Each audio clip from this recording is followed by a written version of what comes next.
ओम श्री गुरुवे नमः। ज्ञानगंज के तिब्बती साधक यक्षुंग लामा से साक्षात्कार मेरे प्रारब्ध में था। भाग 22। बंगाल के उस पवित्र और प्रभावशाली शक्तिशाली मंत्र की जप सिद्धि विधि को बताते हुए उस रहस्यमय व्यक्तित्व ने आगे कहा कि बंगाल का यह मंत्र सिद्ध करने के लिए साधक प्रातः स्नान आदि क्रिया से निवृत्त होकर शुद्ध एकांत स्थान पर बैठ जाए। दिए गए मंत्र को 21 दिन तक लगातार 3 माला प्रतिदिन के हिसाब से जप करे।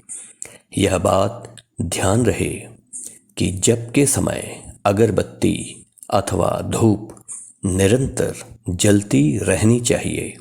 साधक का मुख पूर्व दिशा की ओर होना चाहिए।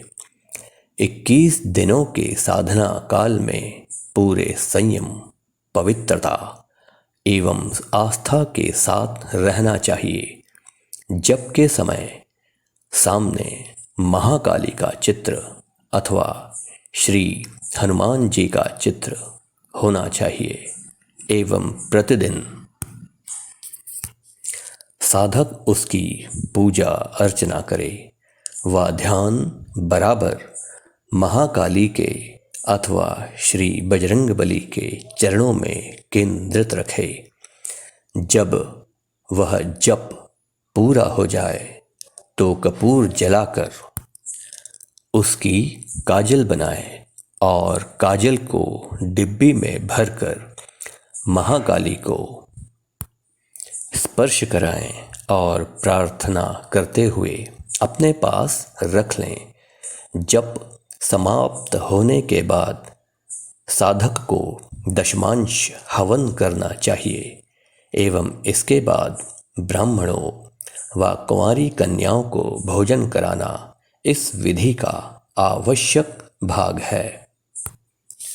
उस रहस्यमय व्यक्तित्व ने आगे लिखाया कि मंत्र के प्रयोग, मंत्र की विधि और मंत्र के प्रभाव को जानने के लिए, यानी साधक को मंत्र सिद्ध हो जाने के बाद जब कभी इसका प्रभाव देखने का विचार हो तो शुक्रवार के दिन प्रातः स्नान आदि से निवृत्त होकर पवित्र और एकांत स्थल पर बैठकर महाकाली अथवा श्री बजरंगबली की पूजा करे। तत्पश्चात संध्या लगभग 7 बजे के समय किसी बालक को बालक के माता पिता की निर्विरोध और पूर्ण अनुमति एवं सहयोग के उपरांत उस बालक को स्नान कराकर स्वच्छ वस्त्र धारण कराकर उस बालक पर बेला अथवा चमेली का इत्र छिड़क कर उसी एकांत स्थान पर ले जाए जहां उस साधक ने साधना की थी। इससे पूर्व उस स्थान को गीले कपड़े से पोंछकर साफ कर ले। धूप और लोबान जलाकर उस स्थान को शुद्ध कर ले। बालक अबोध, सच्चा, सीधा, ईमानदार और शुद्ध होना चाहिए।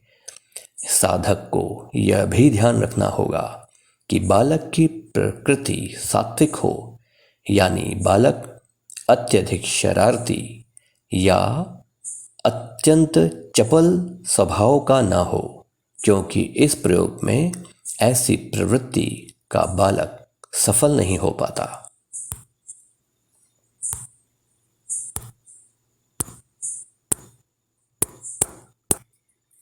आगे उन्होंने बताया कि यदि साधक यदि गृहस्थ हो और यदि उसका कोई पुत्र हो या बालक हो तो यह उपयुक्त होगा कि वह अपने बालक को इस साधना में उसकी सहायता ले। जब उस स्थान को लोभान धूप से शुद्ध कर ले, उसके बाद साधक उस बालक को अपने पास बैठाकर सिद्ध किए हुए मंत्र का उच्चारण करते हुए, यानी मंत्र काली माता ओतोते, काली माता ओतोते, इस मंत्र का उच्चारण करते हुए बालक के अंगूठे के नाखून पर काजल तिल्ली के तेल में मिलाकर इस प्रकार लगाए कि पूरा नाखून बिल्कुल काला हो जाए। जिस स्थान पर यह प्रयोग करे उस स्थान पर अंधेरा रहना चाहिए।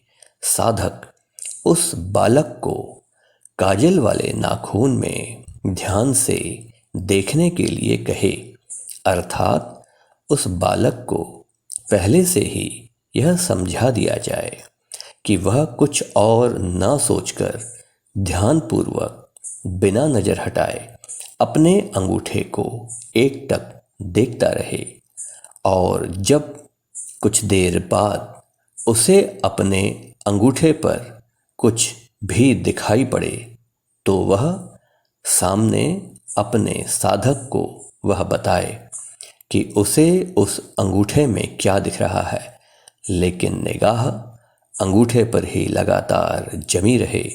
साधक बालक के निकट बैठकर मौन मंत्र जपता रहे। कुछ समय बाद बालक को नाखून पर कुछ हल्की आकृति दिखाई देगी। धीरे धीरे वह स्पष्ट होकर किसी मनुष्य का चेहरा हो जाएगा।